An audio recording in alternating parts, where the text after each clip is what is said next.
Welcome everyone. I want to share some very interesting things that are happening with the S&P 500, QQQ, and the overall market, as well as with NIO stock. While the market has been quite volatile in recent months, I'm going to explain what the seasonality chart indicates and how it's related to the market and NIO, and why it suggests that there might be some significant upward movement in the coming months.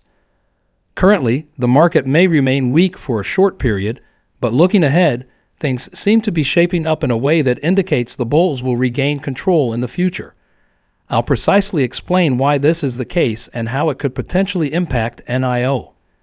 One thing I'd like to mention about NIO is that when you look at NIO from a historical perspective, by comparing their price movements, you'll see that NIO has a tendency to closely follow the SPY in various ways. They move up, down, and then up again, often in tandem. During this time, NIO was somewhat weaker due to lower delivery numbers. During the April period, SPY and NIO started pushing together. Then they both started pumping together, but NIO was a bit late, so they both pumped together around August, right before the start of August. After that, they both started selling together, and then they both went down together. Right now, SPY is bouncing a little, and NIO is still a bit lower in price. However, you can see that there is a strong correlation between the two. Take a look at NIO alongside QQQ, and you'll notice some interesting things. They pumped together, went down together, pumped together, traded sideways for a bit, pumped together again. But NIO was a bit weaker. It went down together, then pumped together, and went down together. You can see that NIO was relatively weaker compared to QQQ during this period because deliveries were weaker. But then NIO pumped alongside QQQ, then went down with QQQ, and now they are both trying to stabilize. So, they often move in sync with each other for a significant portion of the time. It's not always perfect, but there is a tendency for them to pump together. I'm highlighting this because it gives you some suggestions for market seasonality, and there are some interesting things happening here. Check out the daily chart for SPY. Zoom out on the chart, and you'll notice that the stock market started to dip around June.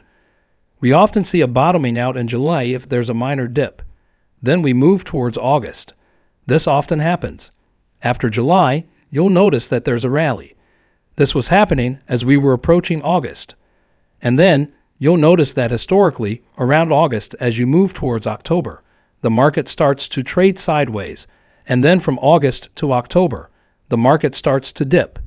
And you'll notice that in October, when you're moving towards October, the market tends to have a weak start. October start is like this. The first 2 days of October, the market was at 420. Then in October, it often stabilizes for the first 2 weeks. Then in the third week, it tends to dip. The market starts to go down. The market starts to go down. SPY, what's it doing? Recently, it started selling. Everything is going very well, and seasonality is indicating that according to this chart, the market is heading for a bit of a slowdown in the third week, and often at the end of the third week. In the fourth week, we usually see the market picking up momentum until the end of October. Then, in November and December, the market typically remains optimistic. Now, in November, we might have a bit of sideways movement, and then in December, we can see a strong upward trend. But most of the time, either November or December, or both, tend to be quite bullish, and we will give full respect to a strong uptrend. You can see on all these charts that there is usually a rally for November and December. This time may look quite similar. I also mentioned that when you look at the monthly chart of SPY, it's forming a cup and handle, which is ready for a good rally by the end of the year, provided there are no negative events. QQQ is also forming a similar pattern, a cup and handle. The same goes for the cube. So without any major adverse events, it could be ready for a good run-up. I also discussed that historically SPY and QQQ tend to make quite similar moves.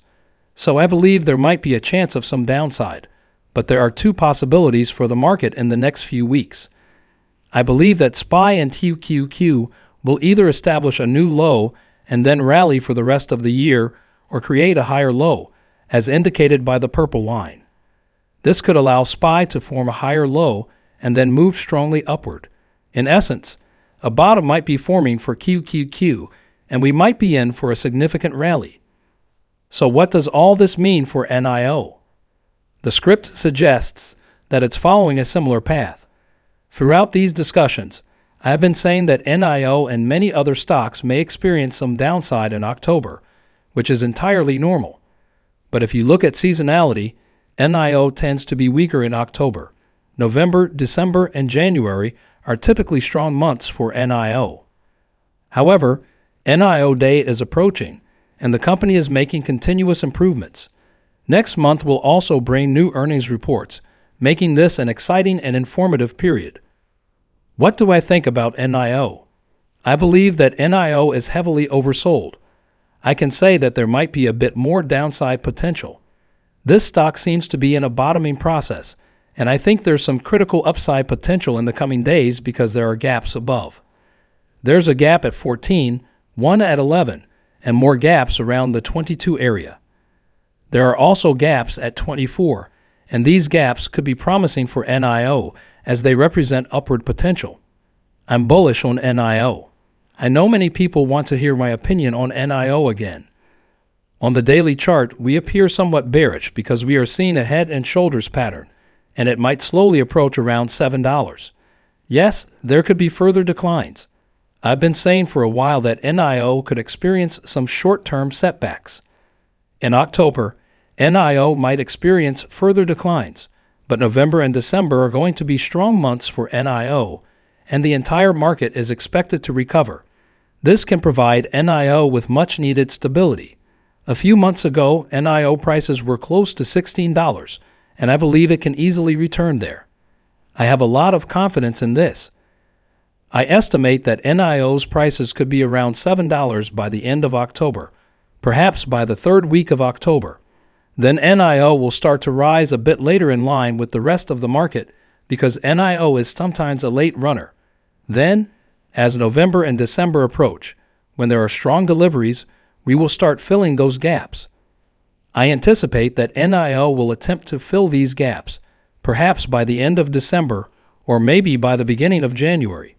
I think NIO prices could double or more. I believe a big trend is coming for NIO.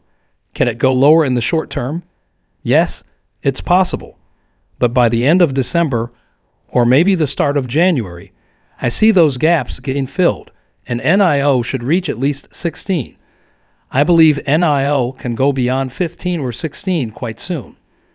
I see 15 or 16 coming soon, and I think NIO prices will rise rapidly in a few months. I also believe that the bulls will regain control soon because the market is still set for it. My analysis hasn't changed. I still believe this. I think there's light in the long term, and I'm excited about the future. Thank you for joining us today. If you enjoyed the video, don't forget to hit the like button and subscribe to our channel for more stock predictions and market insights. Remember to turn on the notification bell so you never miss an update. Happy investing, and see you in the next video.